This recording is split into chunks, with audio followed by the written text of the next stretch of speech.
mga boss natin para sa job order number 5 na may pasahod na 5,000 pesos. Yun bang nagsasalita habang may ginagawa ito? Parang familiar boses. Parang ka-boses ni Ma'am Frances. Yun, sobrang ka-sweet.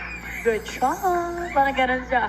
Well, ulitin ko lang ang ating kategory na baso kasama kita. Sa loob ng 60 seconds, i-flip ang nakataob na cup at dapat mapalapag ito ng nakataob din. Kapag napataob ito, ipatong ito sa sumunod na cup at uulitin ang pag-flip at pagpapataob ito hanggang sa makarating sa ikailamang istasyon.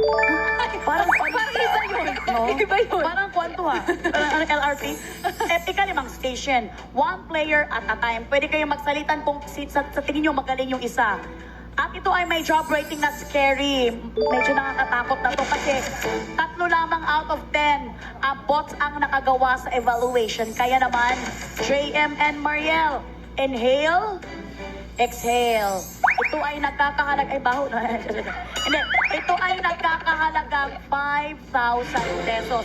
Kaya kailangan yung galingan. Kaya naman, kung ready na kayo, Work! Work na!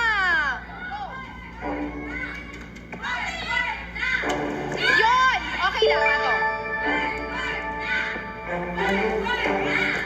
Kaya mo pa, JM. Dahil meron namang 50 seconds, JM. Huwag mong isipin ang time. Pero kailangan kong sabihin ang time. 40 seconds.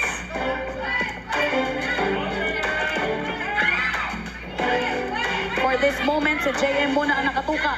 Susubukan naman ngayon ni Mariel at 28 seconds. Ano nakatuka? Palakasan mo konti, Mariel. I think 20 seconds. kailangan mo naman lumipat, JM. Op, malapit na sana yon.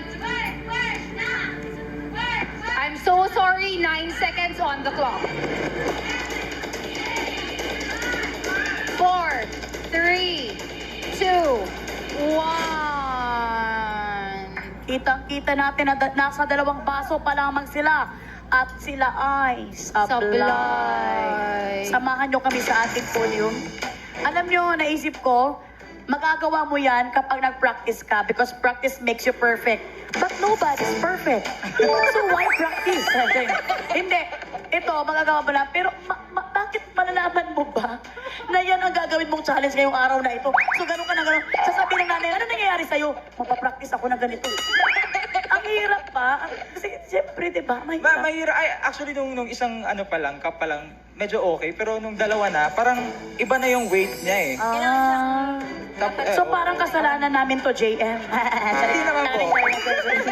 Hindi, Bitaw, ang hirap na kasi i-adjust yung Oo ano po, mo. oo. Mahirap. Ikaw, natry mo yung 2 baso, nahirapan ka rin, Mariel. Parang kailangan din yung yung may tama talagang amount ng Energy.